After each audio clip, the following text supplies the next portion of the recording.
All right, welcome back to the RC barn. I'm over here, honey. Anyways, we got the first episode. We're gonna call this Mike's pattern plane since that was the overwhelming, what to call it. If you think you have a pretty good name for it, something to call it. I don't know. I mean, there's lots of good names out there for airplanes. Um, Speedy or something along those lines. Comment down below. We'll pick a favorite and pick one out, and that's what we'll call this project from now on. But I'm going to call it Mike's pattern plane. So, anyways, I got everything laid out here. I did do a little bit of work. I ended up having to go ahead and cutting the cowl off with the saw off. I did that off camera. Didn't feel that was real necessary. After we get some covering done here on the tail surfaces, that's today's episode. We're going to start covering these guys here because they are ready. I have not sanded them and looked them over. They look really nice. The wing's going to need a little bit of sanding, so basically I'm going to do the tail section first, get that done, and then, but anyways, in the meantime, what I'm going to do with the firewall is I'll sand all this old epoxy and glue off and stuff, and I'm going to clean all this up in here, and if I have room, I'm going to try to sandwich in some 1/8" plies so that way we can make this removable. But I needed to do that since this has already been drilled out for a motor. This is the YS140 we're going to use. This engine did run really good. I had some problems with it and shelved it for a while. I did order a new diaphragm kit for it and new O-rings and gaskets for it. They should be in Monday, so I'll have an episode on rebuilding this and getting this thing back running. Still need to come up with a motor mount, so I'll do that probably tonight or something. But this is going to fit super nice in here. I don't know if you can see that or not. Plenty of room for this engine. I'll have to bring her out a little bit for firewall clearances. Something that I do when I get a new project is I start thinking about, like, okay, this is already built. This is at an almost ready to cover stage. It's got servo mounts in it. Need to make up the aileron mounts yet. Those got lost in the move. But for the most part, it's all built. So I'm looking at, what am I going to cover it with?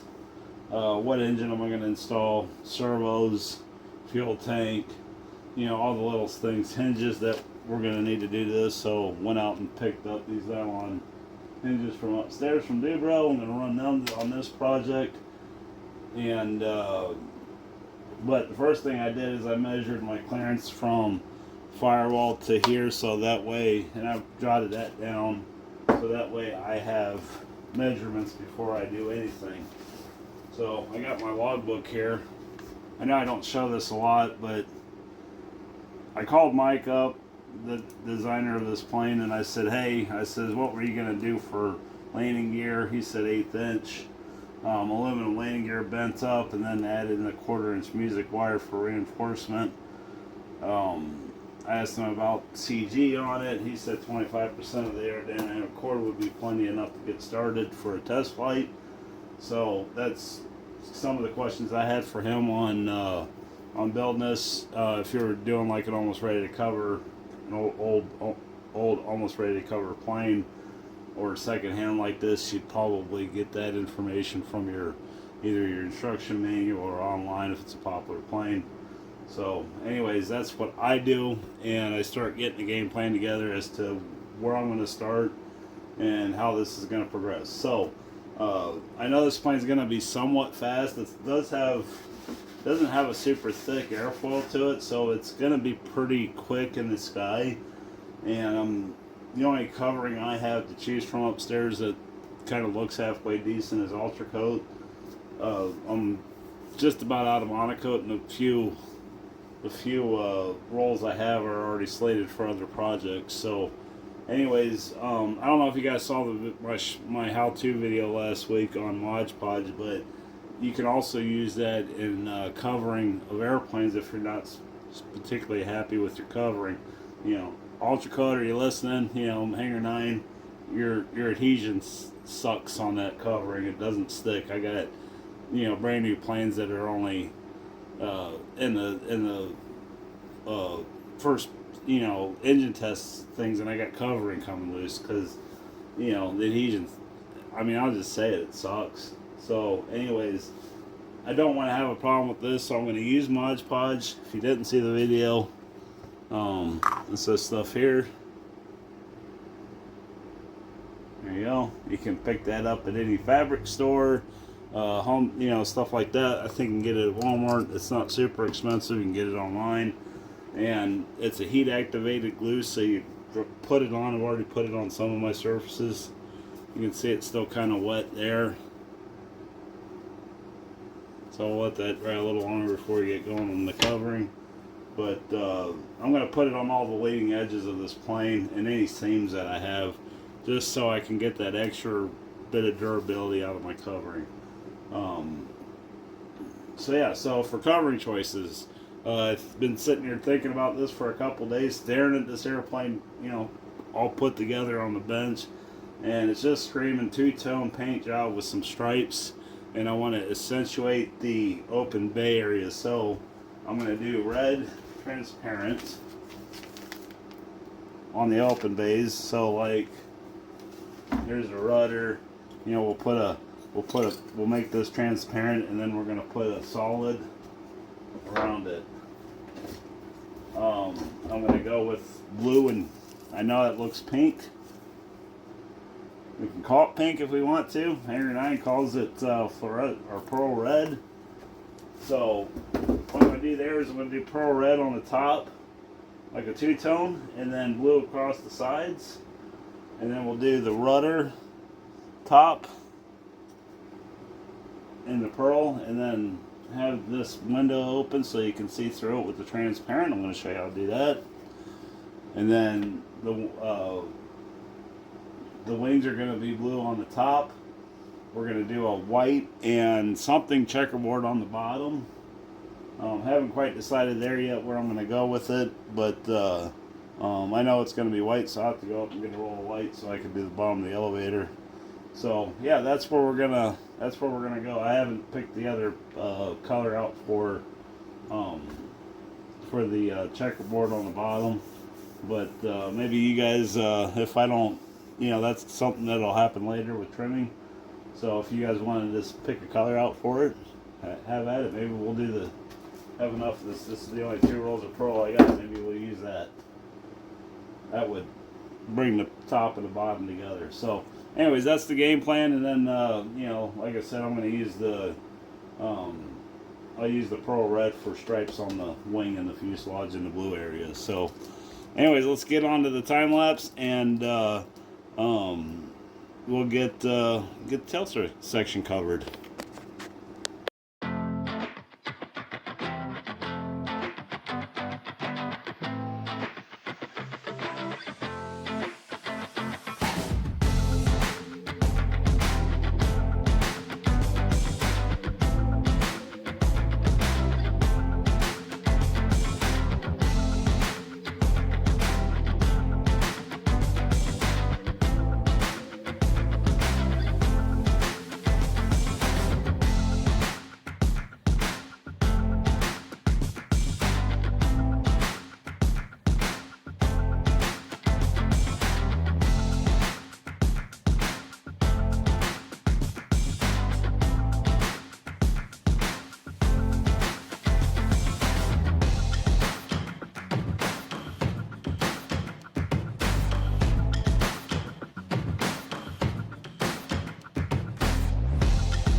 Alright, I don't think I've ever shown doing that before. I should have probably just explained what I was doing there.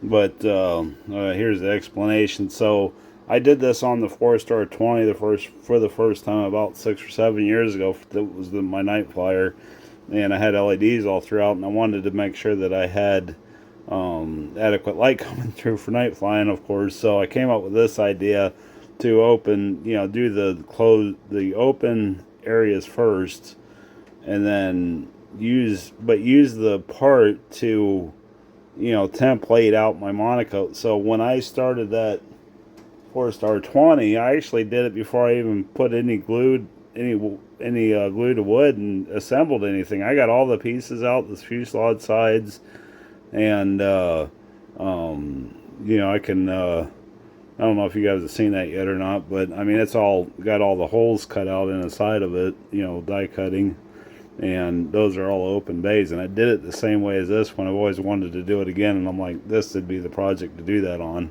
I think that looks sharp, but does anybody see my mistake yet? I think I said in the original video that I was going to do blue sides and a red top.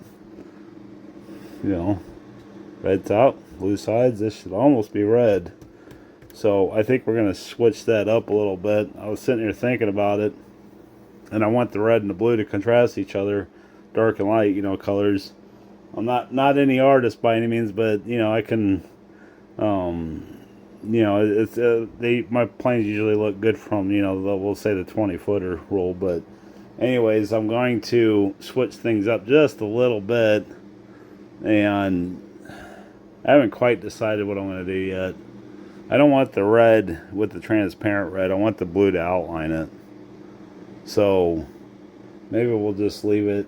I don't think that would look too bad, do you? I mean, if that was on there, of course it doesn't go there.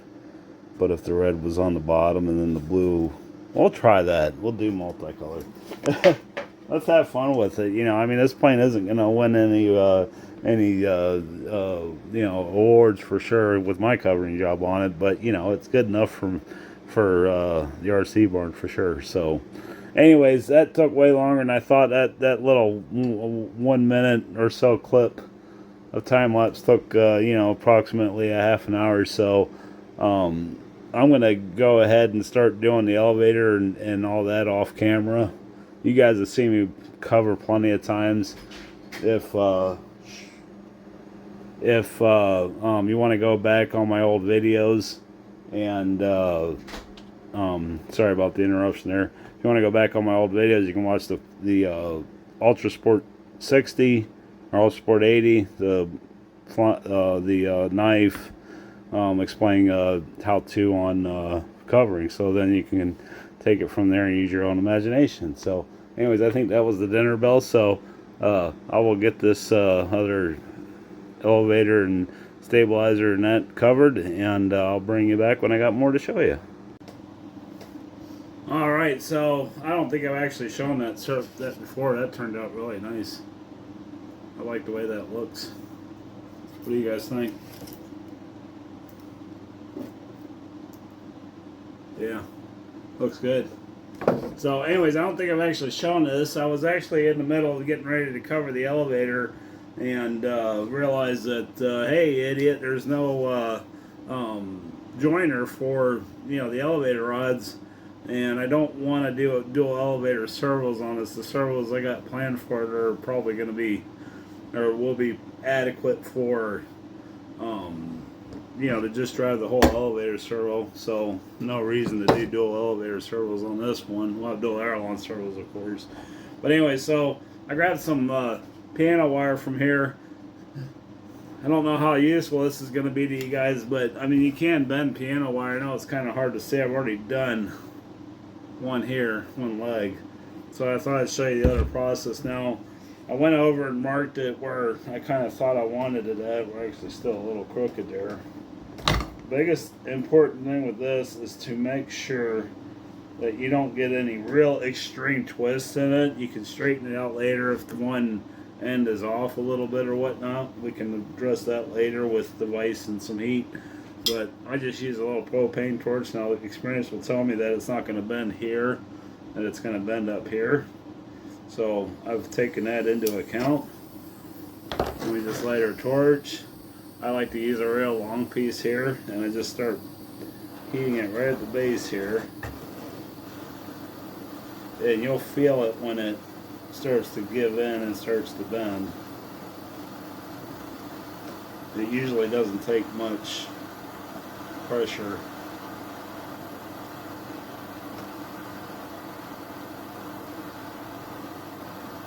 To do it, but like I said, you just don't want, you want to try to eyeball it and get it as straight.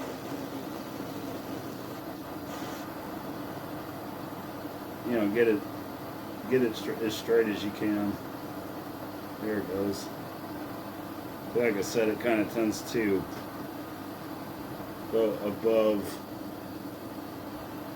the thing. And then you don't want to quench this in water or anything. Just let it cool off nice and natural. I'll get you guys kind of close in here and show you what I'm doing. Pretty self-explanatory, but you know, when you need metal pieces, you know, some guys don't do that. Now I left it long, and I just made my openings wide enough to where I got good meat all the way around the elevator. And then what we'll do is when I'll cut this, and I'll probably end up cutting this one. It's a little on the long side too, but anyways, yeah, it's still pretty warm. Anyways, there's that. So that's how you make wing joiner wire for, you know, your elevator. When, you know, several different methods. This is more of a kit one. They'll end up in here, in this area here, and this area here. Then the biggest thing is you don't want any extreme twist. If you got a little bit of a twist, then one elevator will be higher than the other, or lower, or whatever, however you look at it. And so the next step will be to figure out the spacing here between the two halves. Excuse me. I can get you guys in the video here. Be to, you know, get the spacing correct, because this is going to fine tune, you know, how lined up it gets to the elevator.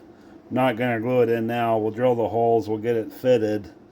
I'll drill a hole down through here, and then I'll lay it over, and it'll sit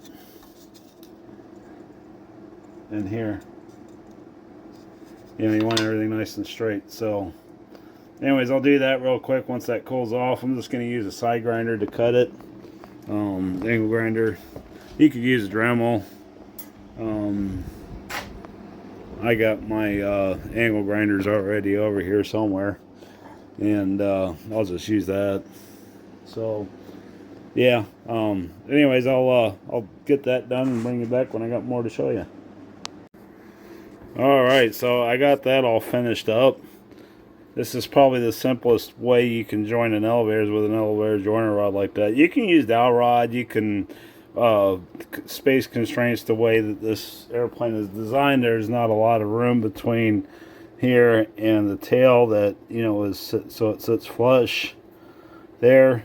So anyways, you know, joiner wire, this is 1/8 inch wire that I used. You can get the wire from K&S. You can find them on Amazon and stuff, or, you know, Dubro, stuff like that. So you can see how it sucks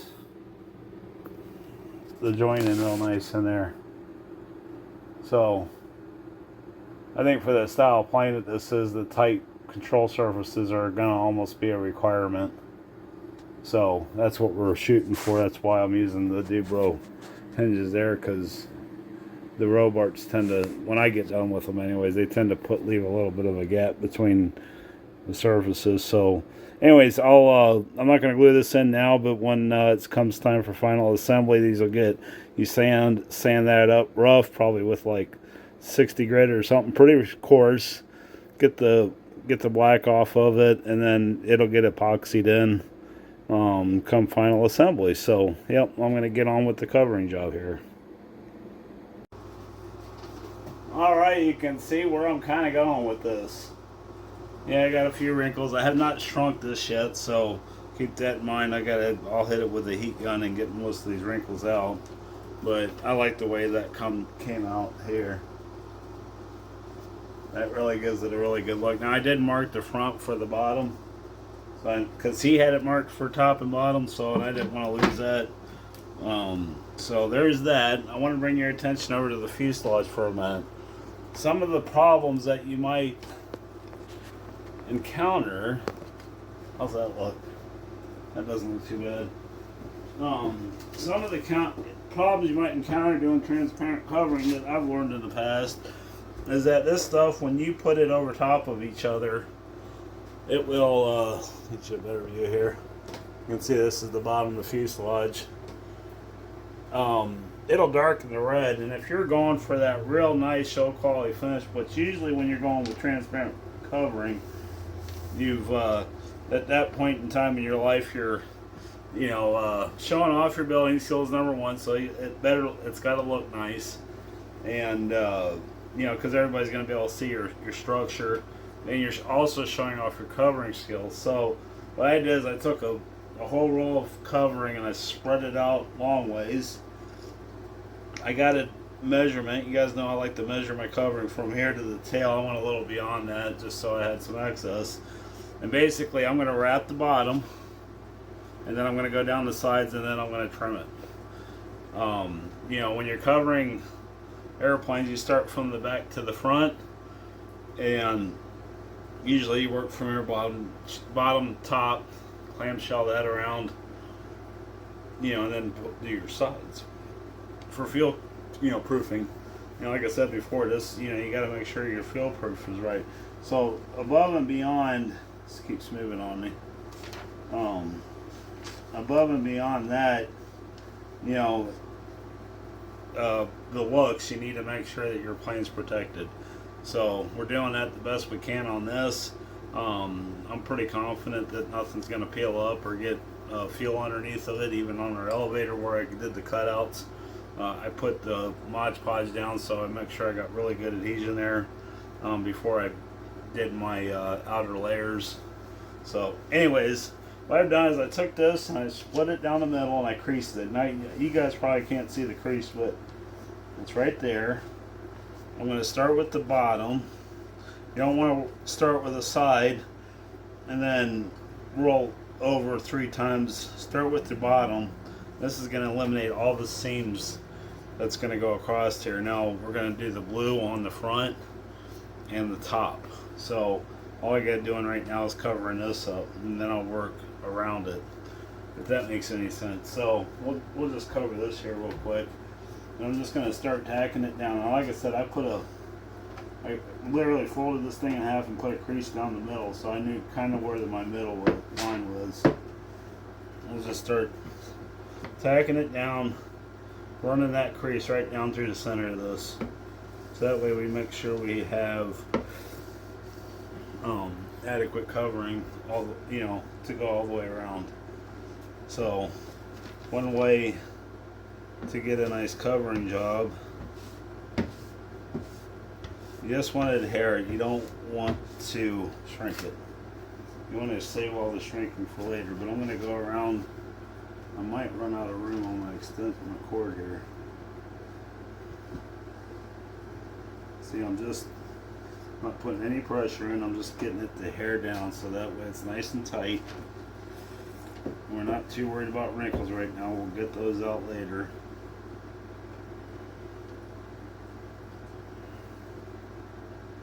Okay, like that. And this looks pretty nice, so we'll go ahead and do the center.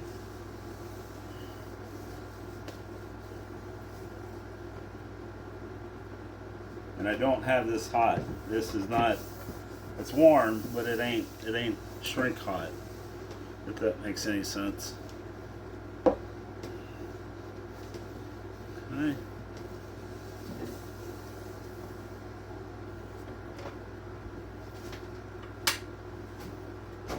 And we'll roll it over to its other side. Try to keep the dust off of the covering. We're going to see what this looks like. I'm going to wrap my covering around here. You probably can't see nothing here. Get you in a little closer. Sorry about that.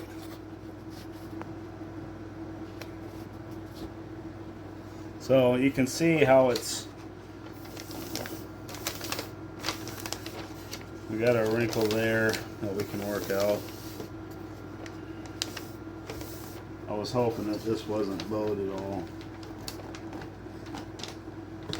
But we're only going to go, I'm only worried about covering up to here. So when I do my blue, I'm going to do the top, and I will put a nice edge right down here, so that way the only thing that's exposed is the sticks. You won't see any of this sheeting here. And we'll probably do like a scallop here in our blue. See what I'm saying? So, my material here.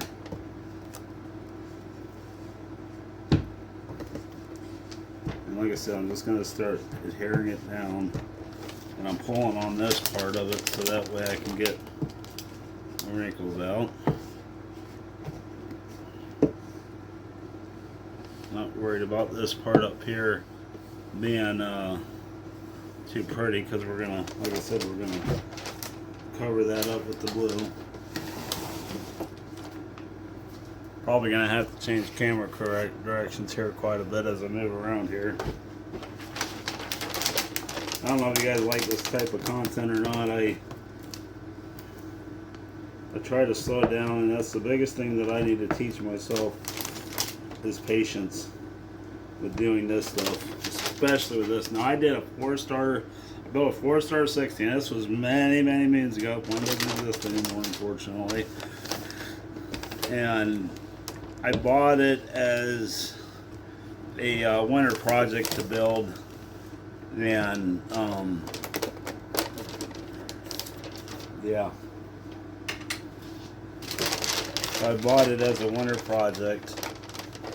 Might have to do a little shrink here. Is my covering iron?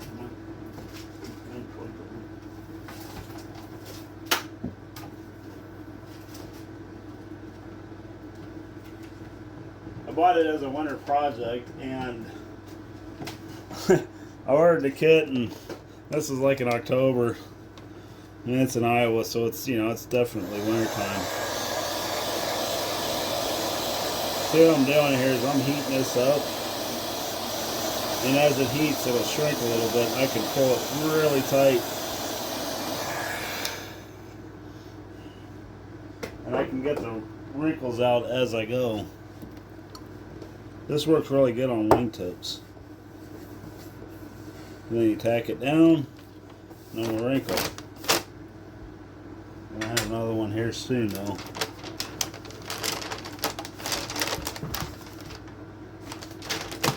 Remember, I don't have to go all the way up. I just gotta. So, anyways, I started building this thing, and you know, I had a full-time job at the time, but pretty much worked on it every night. You know, 40-hour work week. You know, I wasn't a truck driver at that point in my life, and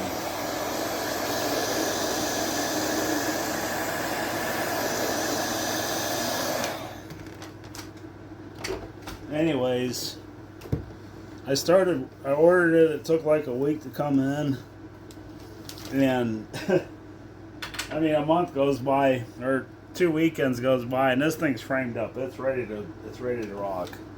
I'm like ready for covering. I'm like, oh God, I am not. This plane is not going to last me all damn winter. So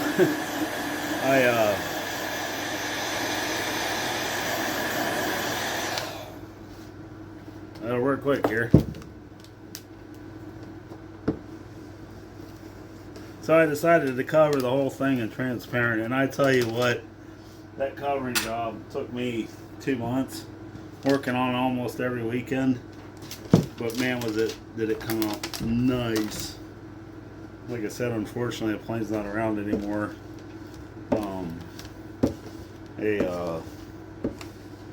A bird hit it on like its 3rd flight, ripped the tail feathers off. There wasn't much left of it. Never even got a picture of it. Okay, let's see. I'm just trying to work this wrinkle out. I don't know if you can start seeing it up here or not. all the way there, right there. Trying to work this wrinkle out. And I don't care what any of this looks like. So, you know, I'm using the heat gun to shrink it because that's what it's doing. It's bagging up and bunching, so it needs to be shrunk. You know, if you watch any metalworking guys, you'll know what I'm talking about. We might have to, unfortunately, put a slit in it. Don't know that I'm going to get it completely out. It's very too large for me. There it is, right there.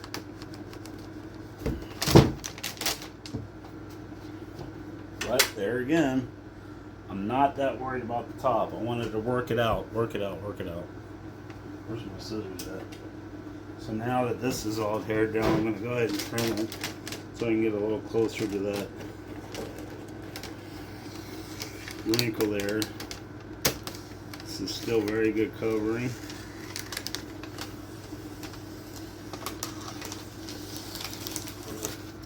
That. And see, there's that wrinkle. And it's up underneath the stabilizer where my knife go. Like I said, we're going to run that blue right up to here. So I'm going to see if I can get away with a slit.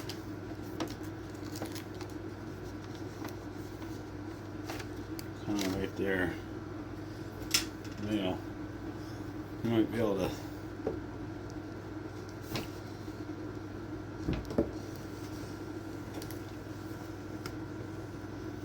Okay.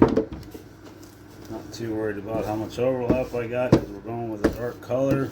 If we were going something a little lighter like a white or yellow, something transparent along those lines, then it would be a little bit more critical with the red because you could see through it. So what happened? Why did that wrinkle up like that? I should have never done that. I did not build this plane, as you guys know. That's why right there, see that? This ain't straight.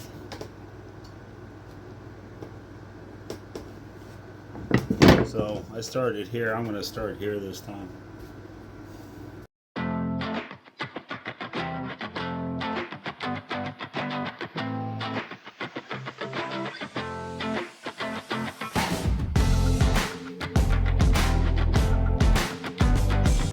The trick with doing this, and I don't know, the trick with doing this, I'll get you a broader view here, is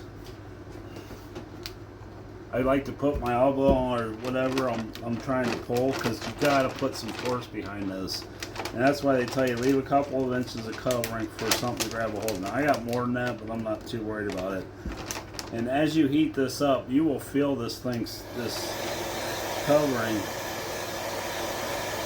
You can start pulling against it.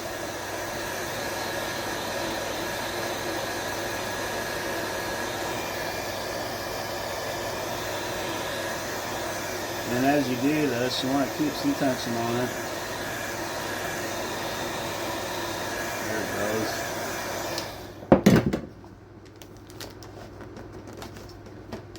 You're going to activate the glue a little bit.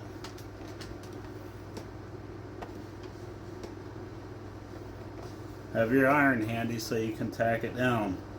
Now you can do this with a wingtip, like if you wanted to go around the radius, you know, and you got a flat piece and it bevels, you know, grab a hold of it, have your workpiece stationary, put weights on it if needed, and start pulling it around. It's one of those things where the more you practice, the better you get. I don't want that crease in there. There's just one more left right there. And then maybe I can work up to it.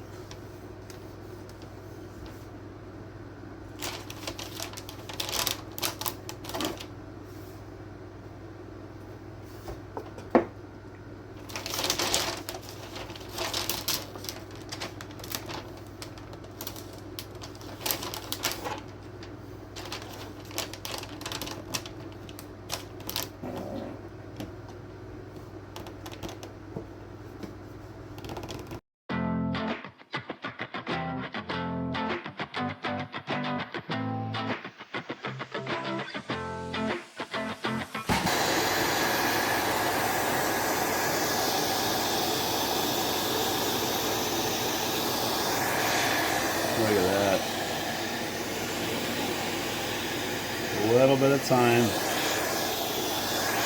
and all our boo-boos will disappear with blue. Ain't perfect. Never said I was, but we do try. Now the bottom here ain't gonna need much at all.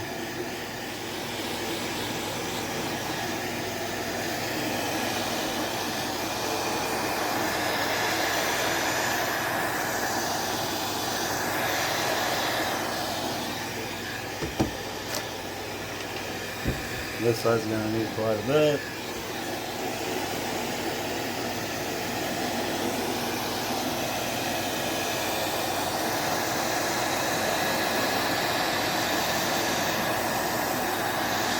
Sometimes you gotta let it cool off a bit, and then you come back to it.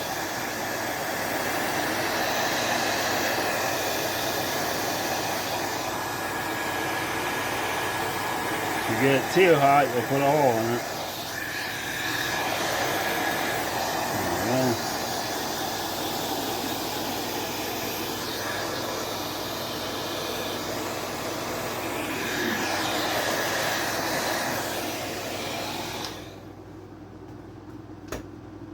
And then I'm going to take it a second step. I'm going to heat my, I got my temperature gauge here, was at 280. I'm going to go up to about 4 on my heat gun, or on my iron. And I'm going to go over this whole thing. I want to feel it. Oh yeah, it's definitely heating it up. And this will shrink it just a tad bit too. But what I'm focusing on is, you see this right here? That's where one of the servos is going to go. So what we're going to do is I'm going to put my pointer down and I'm going to seal all this up around here. And I'll do it to the same to the other side. That is my biggest worry right there. That when I cut that open, now I'll cut it, I'll do a triangle, a big X across here. I'll trim it a little bit narrow and then I'll fold the edges in so I got some fuel-proof protection there. I'm going to finish doing my edges here. Do all these. Do the top, other side.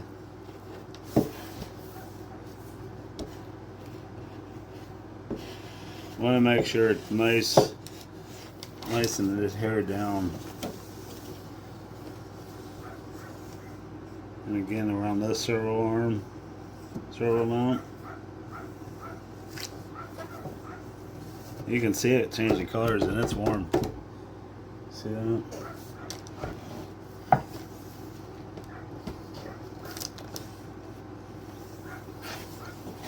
Alright. That's all she wrote.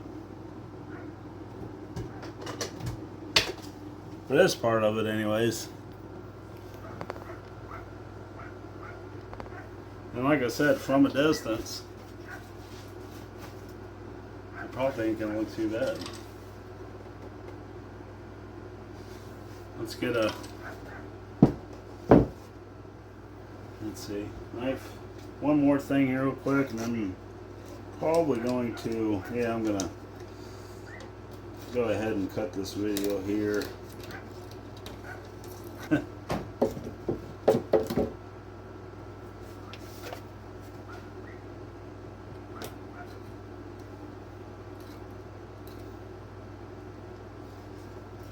Hey Ben.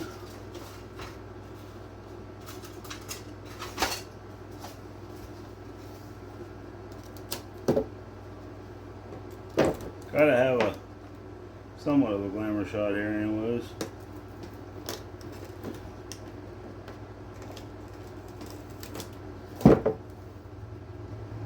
Pretty close.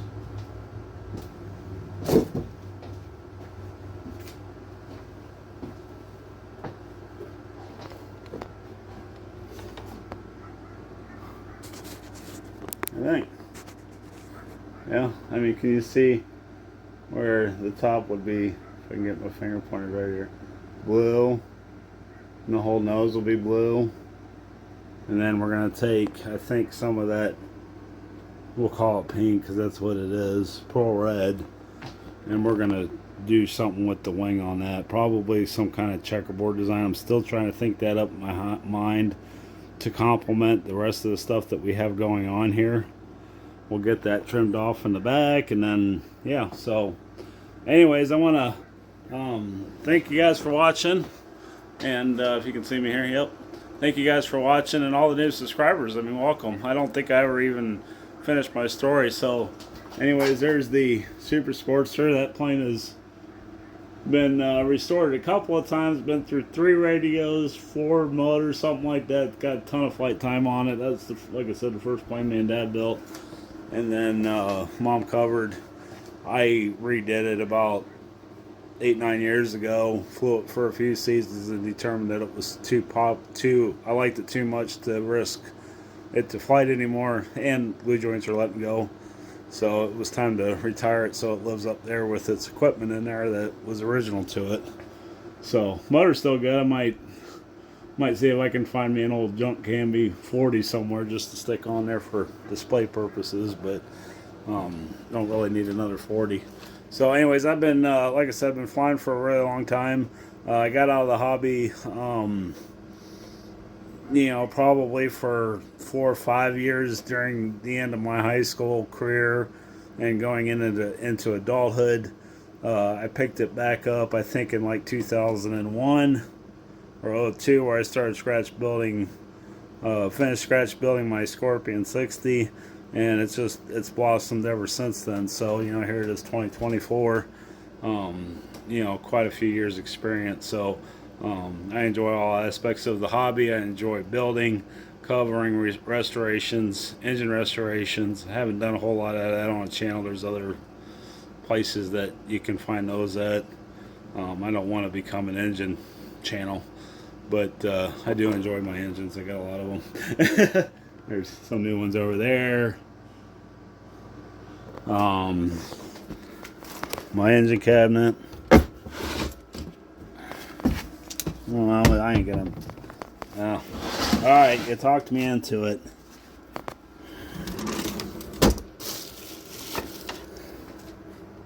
And that's one drawer. I bet you every old timer's probably got it. There's another one, a couple new ones in there. We gotta do something with this one these days.